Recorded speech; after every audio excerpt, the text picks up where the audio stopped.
This is Mike Mulligan and his Steam Shovel by Virginia Lee Burton. Mike Mulligan had a steam shovel, a beautiful red steam shovel. Her name was Mary Ann. Mike Mulligan was so very proud of Mary Ann. He always said that she could dig as much in a day as 100 men could dig in a week. But he had never been quite sure that this was true.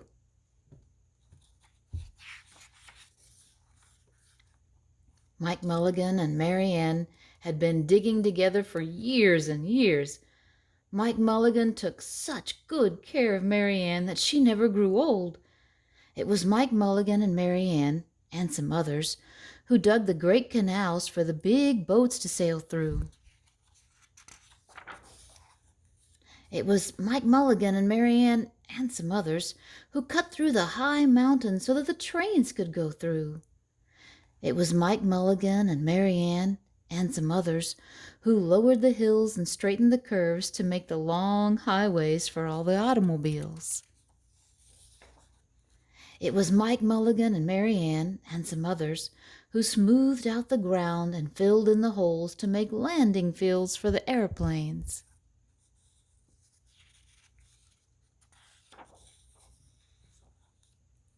And it was Mike Mulligan and Mary Ann, and some others, who dug the deep holes for the cellars of the tall skyscrapers in the big cities. When people used to stop and watch them, Mike Mulligan and Mary Ann used to dig a little faster and a little better. The more people stopped, the faster and better they dug. Some days they would keep as many as 37 trucks busy taking away all the dirt that they had dug.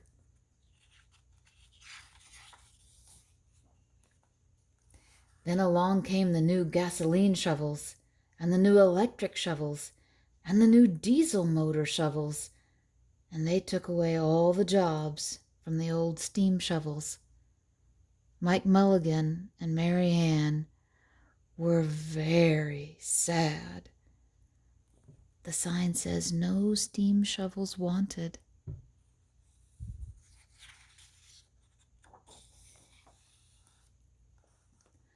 All the other steam shovels were being sold for junk, or left out in old gravel pits to rust and fall apart.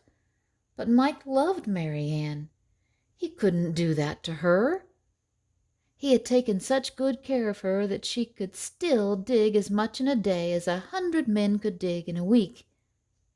At least he thought she could, but he wasn't quite sure. Everywhere they went, the new gas shovels and the new electric shovels and the new diesel motor shovels had all of the jobs. No one wanted Mike Mulligan and Mary Ann any more. Then one day Mike read in a newspaper that the town of Popperville was going to build a new town hall. "We're going to dig the cellar of that town hall," said Mike to Mary Ann. And off they started. They left the canals and the railroads and the highways and the airports and the big cities where no one wanted them anymore, and they went way out into the country.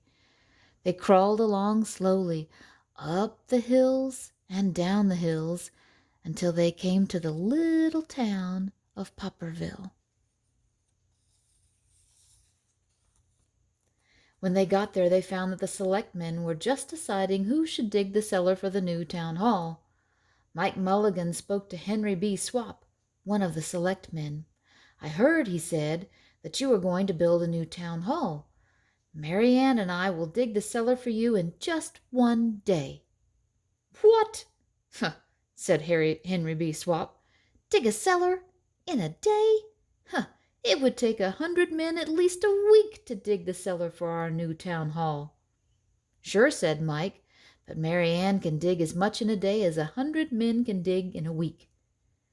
Though he had never been quite sure that this was true, he added, "If we can't do it, you won't have to pay."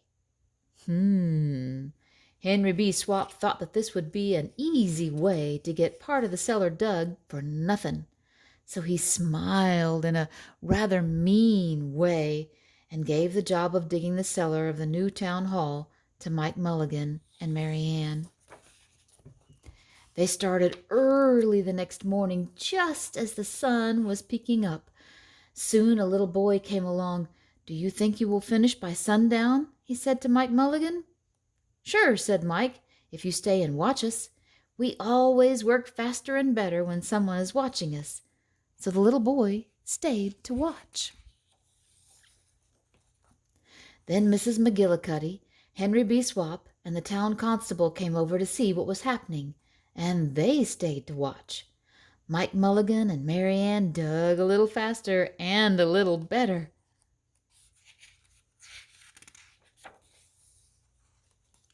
This gave the little boy a good idea.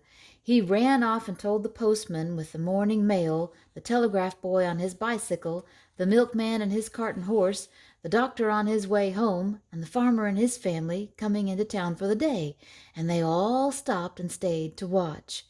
That made Mike Mulligan and Mary Ann dig a little faster and a little better. They finished the first corner neat and square, but the sun was getting higher.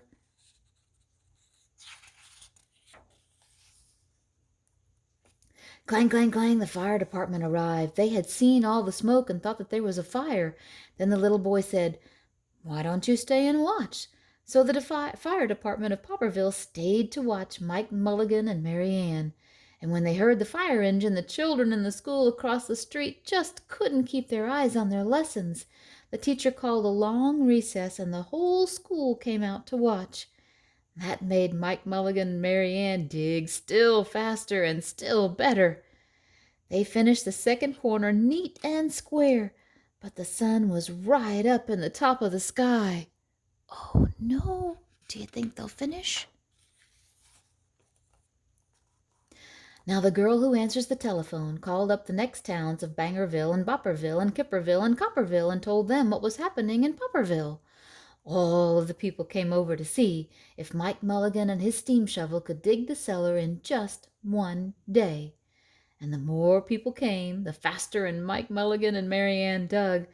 But they would have to hurry. They were only halfway through, and the sun was beginning to go down. They finished the third corner neat and square. Never had Mike Mulligan and Mary Ann had so many people watching them.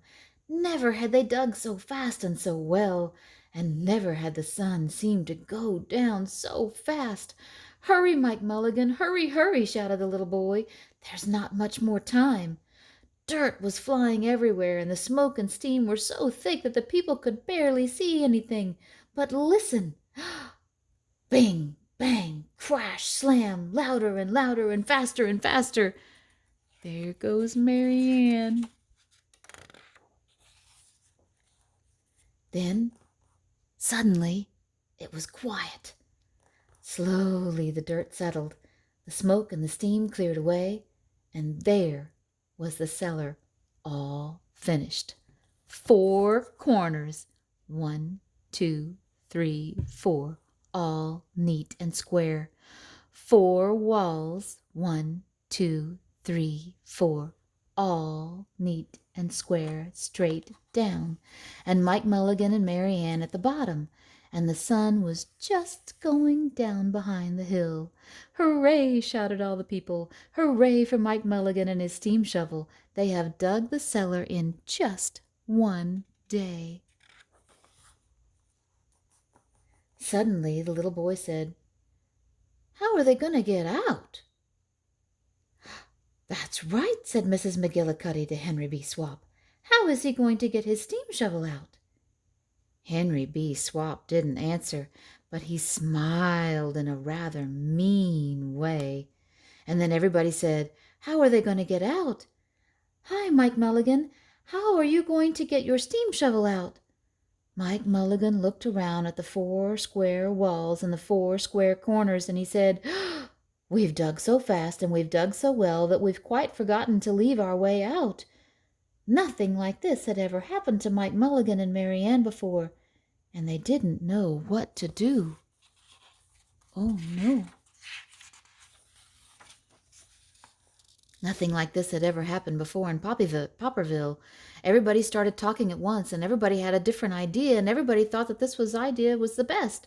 They talked and they talked and they argued and they fought until they were all worn out, and still no one knew how to get Mike Mulligan and Mary Ann out of the cellar that they had dug.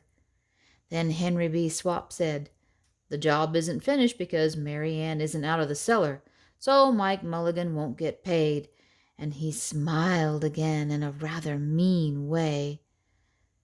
Now the little boy, who had been keeping very quiet, had another good idea. He said, "Why couldn't we leave Mary Ann in the cellar and build the new town hall above her? Let her be the furnace for the new town hall, and let Mike Mulligan be the janitor. Then you wouldn't have to buy a new furnace, and we could pay Mike Mulligan for digging the cellar in just one day." That is a very smart little boy. "Why not?" said Henry B. Swap, and smiled in a way that was not quite so mean. "Why not?" said Mrs. McGillicuddy. "Why not?" said the town constable. "Why not?" said all of the people. So they found a ladder and climbed down into the cellar to ask Mike Mulligan and Mary Ann. Why not?" said Mike Mulligan. And so it was decided, and everybody was happy. So they built the new town hall right over Mike Mulligan and Mary Ann. It was finished before winter, and every day the little boy goes over to see Mike Mulligan and Mary Ann, and Mrs. McGillicuddy takes him nice hot apple pies. As for Henry B. Swap, he spends most of his time in the cellar of the new town hall, listening to all the stories that Mike Mulligan has to tell, and smiling in a way that isn't mean at all. Now when you go to Popperville, be sure to go down in the cellar of the new town hall, and there they'll be, Mike Mulligan and Mary Ann, Mike in his rocking chair smoking his pipe, and Mary Ann beside him warming up the meetings in the new town hall. The